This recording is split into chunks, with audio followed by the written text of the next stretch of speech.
Hello everyone, welcome to the new video of computer networking. In this video, I am going to demonstrate how to configure routers using static routing to send data from one network to another network using Cisco Packet Tracer. In previous videos, I have demonstrated router configuration using a dynamic routing algorithm, that is routing information protocol.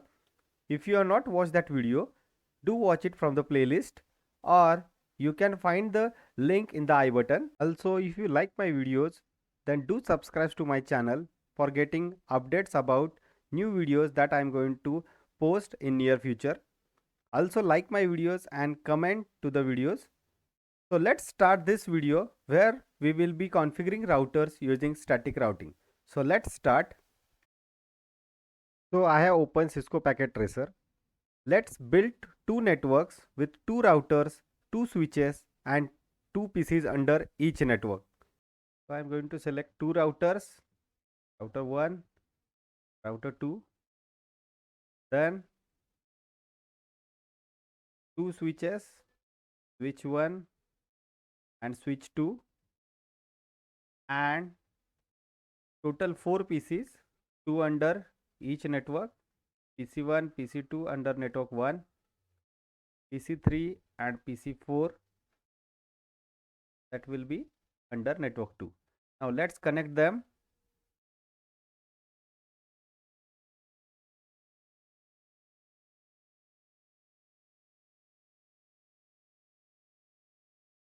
So we are going to use straight over cabling.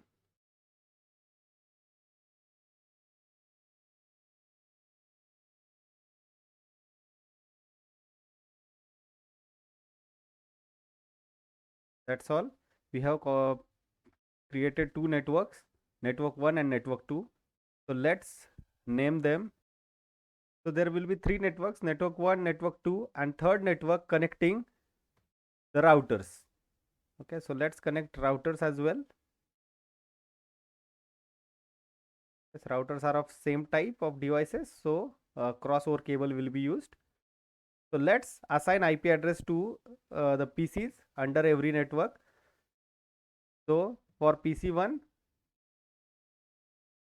I'm going to allot IP address as 192.168.1.2 with subnet mask 255.255.255.0.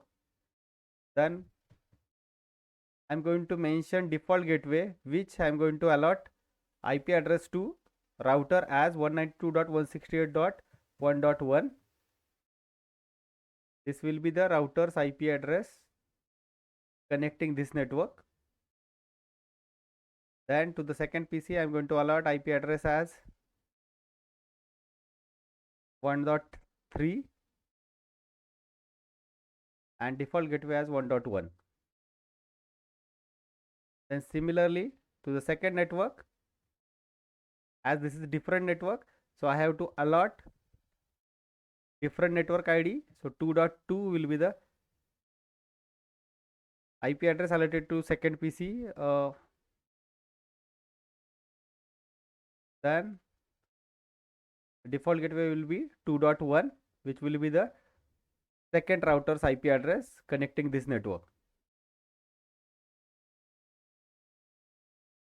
Then to the fourth PC, I am going to allot IP address as 2.3.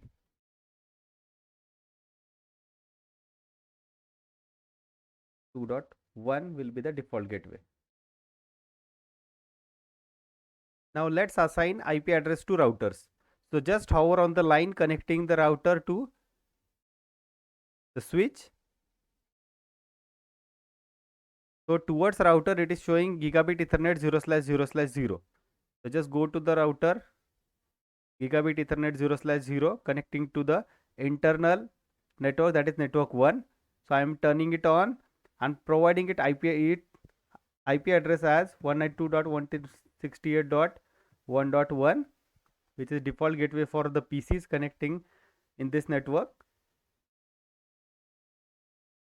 Similarly, hover on the second router, the gigabit Ethernet again 0/0. Go to configure gigabit Ethernet 0/0, turn it on and provide IP address as 192.168.2.1, which is the default gateway for second network PCs.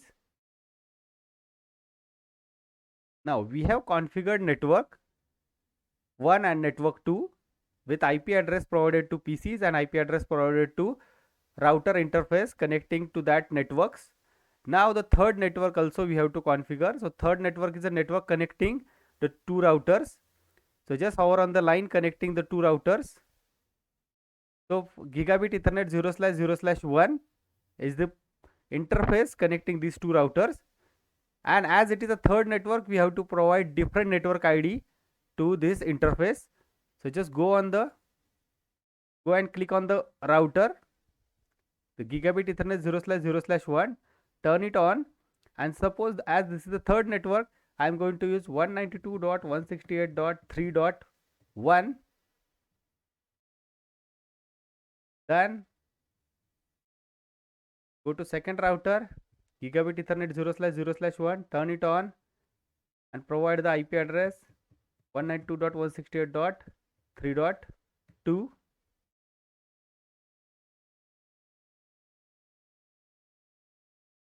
Now to distinguish these networks, I am going to color them. The first network I am going to color with yellow.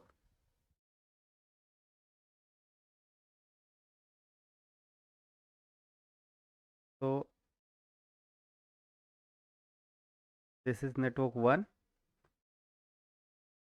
Then second network, I am going to choose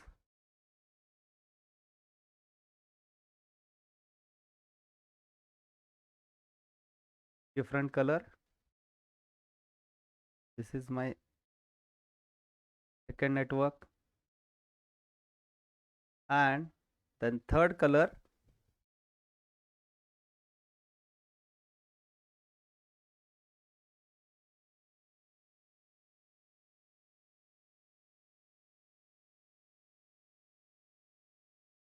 this is the third network.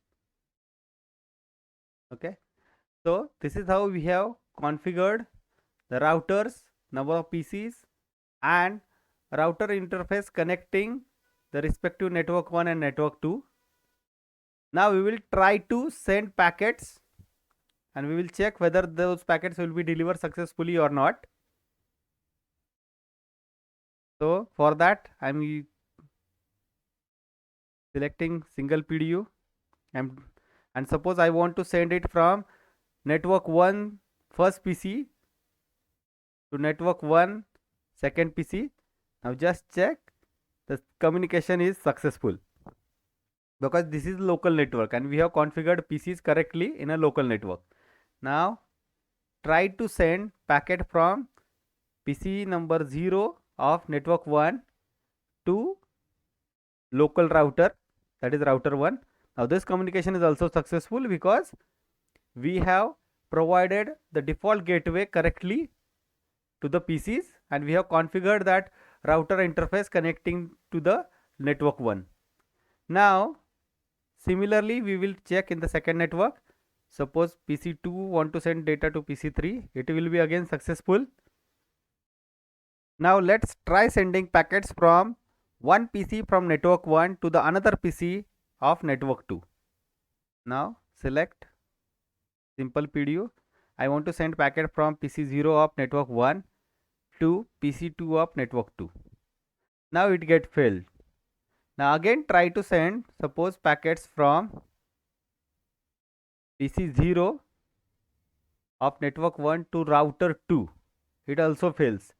Now why this happens? Because we have not mentioned how these packets should travel from one network to another network. Now for that purpose we have to use routing tables or routing algorithms. Now how to do that? Now in this video we are going to see it with the help of static routing method.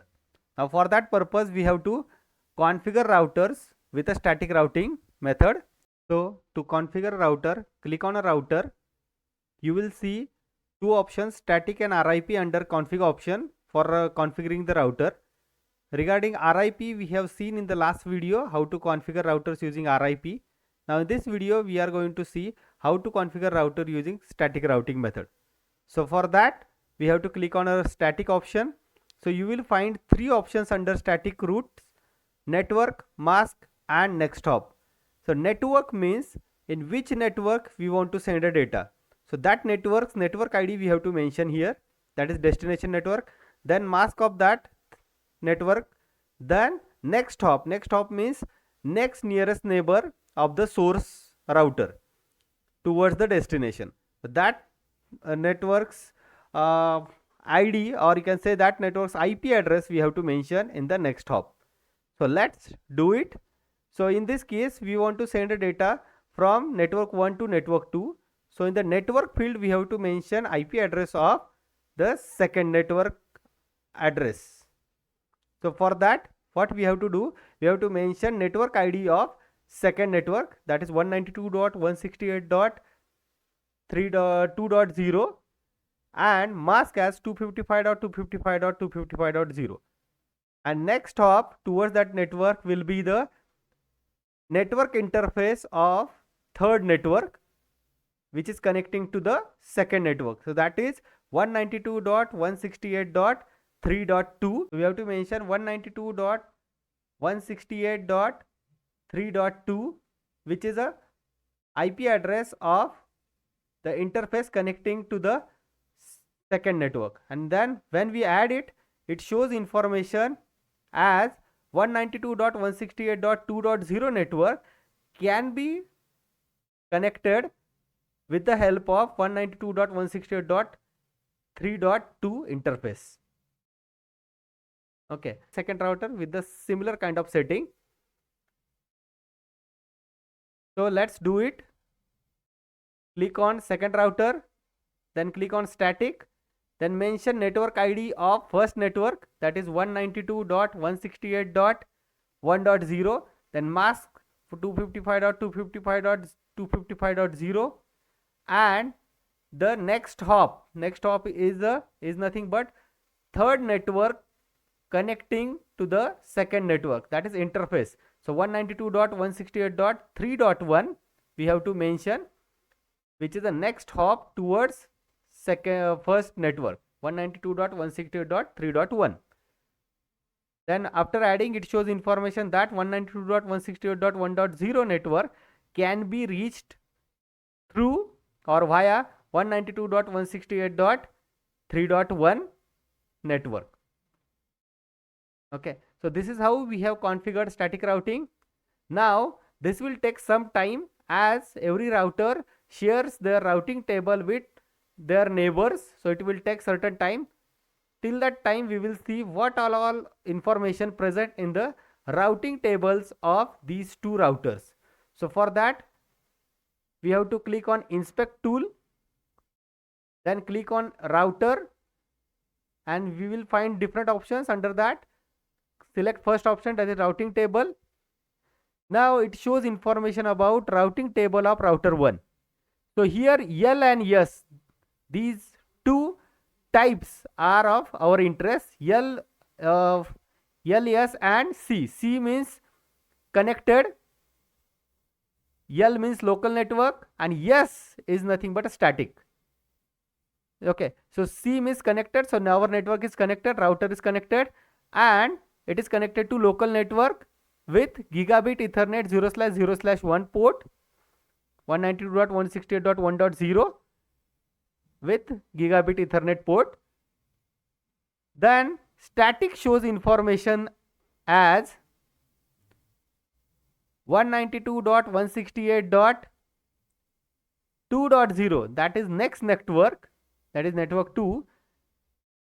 It can be reached via 192.168.3.2 interface.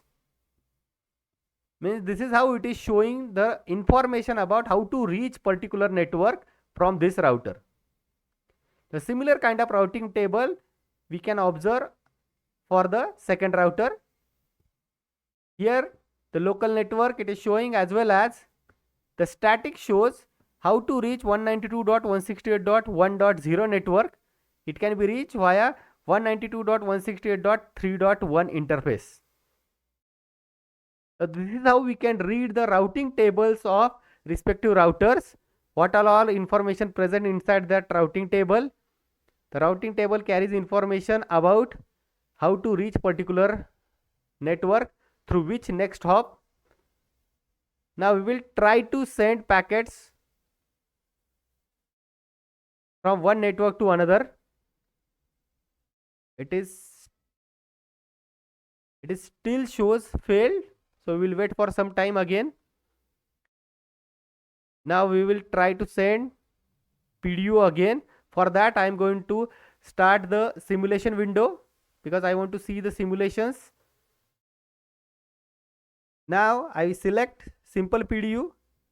Now I want to send packet from network 1's first PC to the network 2nd's last PC.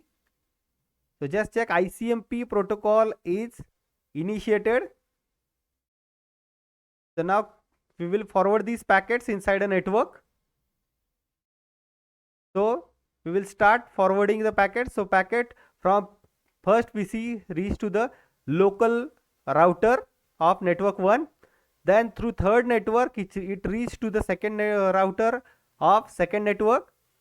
Then that second router will forward that packet inside local network, and PC 4, which is a part of second network, it receives that packet, it sends back reply reach to the network 1, and now reply reach to the first PC of network 1, and at the below it shows the communication is successful. Now this is how we can configure routers using static routing method, and we can send packets from one network to another. Previously we have seen how to configure routers using RIP, routing information protocol, which is a dynamic routing method, and this one is a static routing method. In case of static routing method, every time whenever a new router is getting added inside a network, then we have to manually configure the routers with a next hop, whereas in case of RIP, routing information protocol, this next hop and other details will be automatically populated, so there is no need to do it manually. And so that's why static routing is mostly used in a small network, whereas dynamic routing, that is RIP and other protocols, can be used in a large internet or a big size network. So that's all for today's video. Hope you like this video and enjoyed this video. Please like this video, share it amongst your friends, and please subscribe to my channel to get the further updates of the new upcoming videos that I am going to upload. Thank you for joining, and hope you will enjoy my next videos as well. So thank you all.